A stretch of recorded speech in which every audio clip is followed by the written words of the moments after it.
Not all SUVs are created equal, and today, we're putting two 2025 heavyweights head-to-head. Meet the Toyota Grand Highlander, a spacious powerhouse built for family adventures, and the Hyundai Santa Fe, a bold contender redefining midsize luxury. Which one stands out in style, performance, and practicality? We're diving deep into every feature, every upgrade, and every detail. Get ready for a review that's not just about SUVs. It's about discovering your perfect ride. So, this is Parth, and you are watching MotorNation. Starting with the basic overview.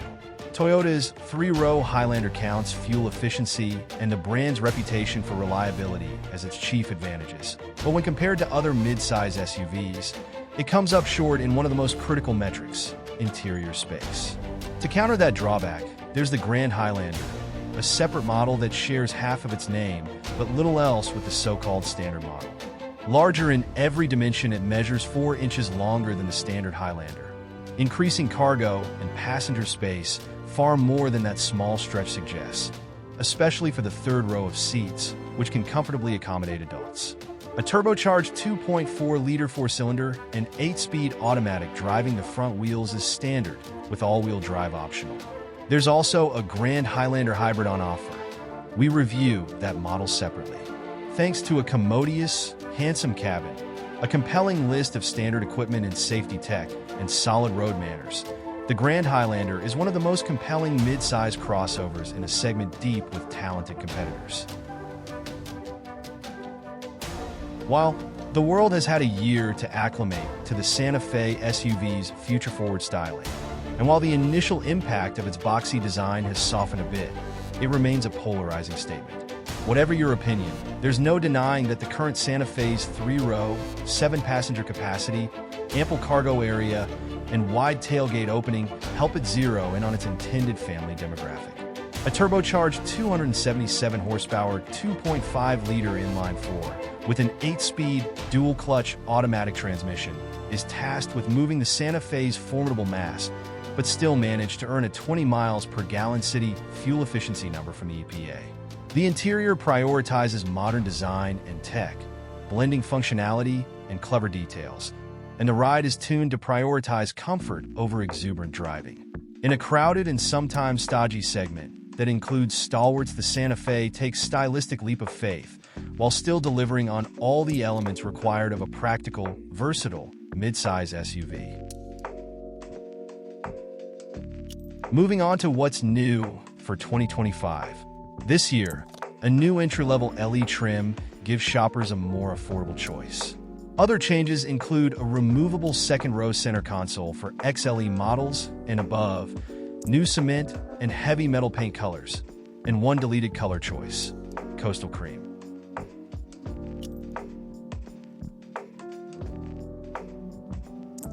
On the other hand, still fresh from its 2024 debut, the 2025 Santa Fe carries over unchanged with the exception of a new Atlantis blue exterior finish.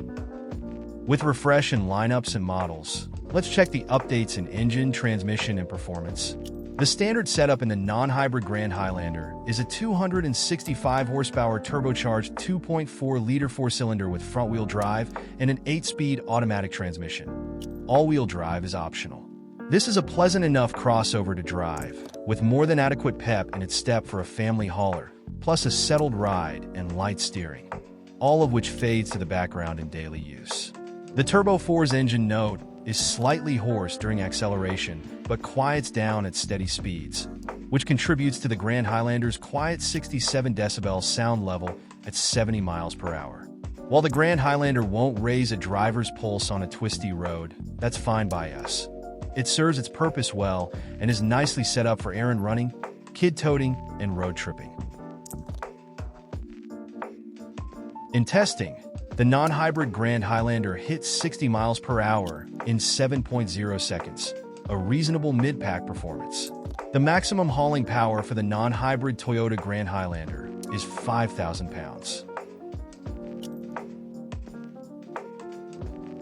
While Under the hood of every non-hybrid Santa Fe is a turbocharged 277 horsepower, 2.5-liter inline-4 engine with 311 pound-feet of torque.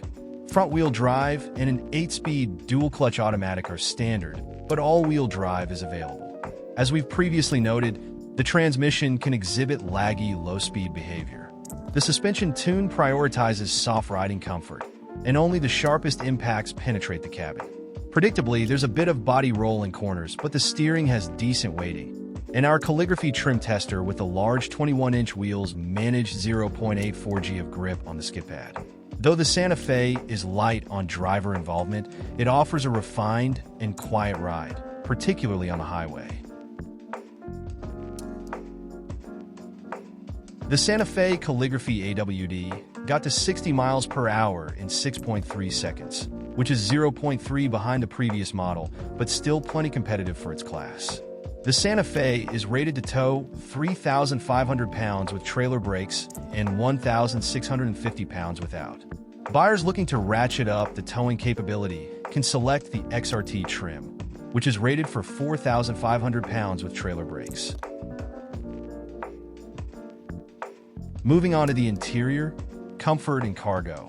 The Grand Highlander comes by the grand part of its name honestly, with a roomier cabin than its smaller Highlander cousin. The third row of seats benefits most from the Grand Highlander's larger size and boasts enough space for full-grown adults.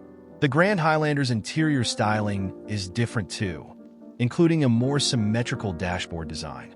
The XLE is a step up from the Grand Highlander's entry-level LE trim, and it comes with plenty of convenience features that family buyers will appreciate, including a power-operated liftgate, heated front seats, second-row window shades, and a host of USB and power outlets throughout the cabin. When equipped with a second-row bench seat, there's space for 8 passengers, but those seeking a 7-seat arrangement will be able to swap that bench out for captain's chairs. Thanks to the generous interior room, the Grand Highlander is capable of delivering long-haul, road trip comfort to all of its occupants. All models come with a 12.3-inch infotainment touchscreen running Toyota's latest software interface. A 7.0-inch digital display in the gauge cluster is also standard, but limited and platinum models get a larger, all-digital 12.3-inch gauge display. Buyers will also find a wireless smartphone charging pad on every model. An 11-speaker JBL stereo upgrade is offered on limited and platinum models. While, to keep with its exterior design theme of strong and boxy, the only thing round within the cabin of the new Santa Fe is the steering wheel and a few knobs. The rest of the space is encapsulated by dramatic rectangles. On the off-road-ready XRT trim, there's an obvious influence of boxy ruggedness from the Land Rover Defender's cockpit. The front row area has numerous places to store things.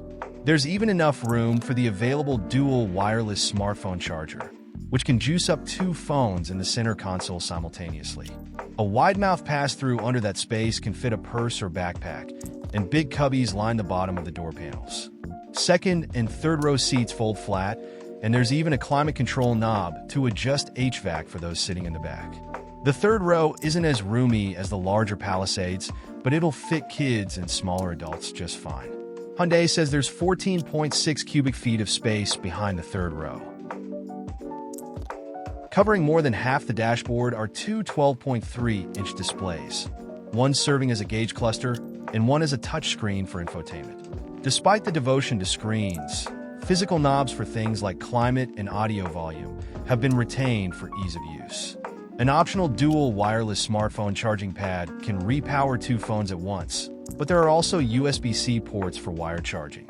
Wireless Android Auto and Apple CarPlay are standard features, and the Santa Fe even offers a UVC sterilization compartment in the glove box for removing germs from smartphones, wallets, and other small items. Talking about the safety and driver assistance features. All Grand Highlanders come with a suite of driver assistance features that Toyota calls Safety Sense 3.0. In addition to basics such as blind spot monitoring and automated emergency braking, the package also includes adaptive cruise control, automatic high beam headlamps, and a road sign recognition system. Similar to this, the Santa Fe comes with ample standard driver assistance technology, including adaptive cruise control and lane keeping assist.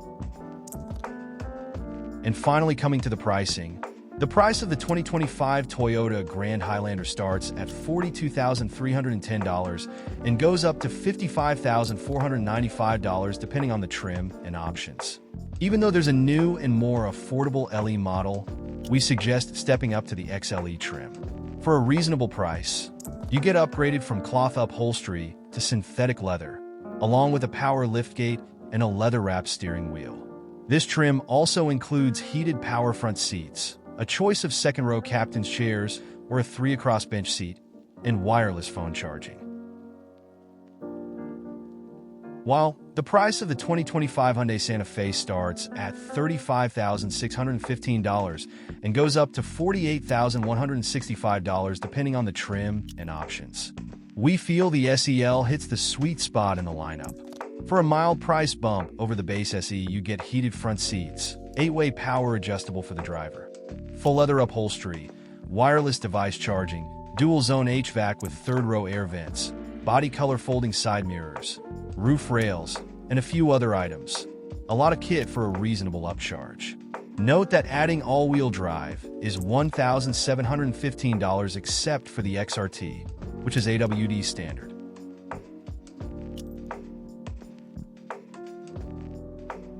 And there you have it. The 2025 Toyota Grand Highlander and the 2025 Hyundai Santa Fe, two impressive SUVs, each with their own strengths. The Grand Highlander shines with its expansive space and family-focused practicality, while the Santa Fe offers a refined, premium feel wrapped in a stylish package. Ultimately, the choice comes down to your needs, whether it's room for every adventure or a blend of luxury and efficiency. Which one fits your lifestyle best? So, this is Parth signing off. Do let me know your thoughts and choice in the comments below. If you loved our content, do give it a thumbs up as it motivates us to make more of such content. In the end, don't forget to hit the subscribe button so you never miss any of our crazy updates.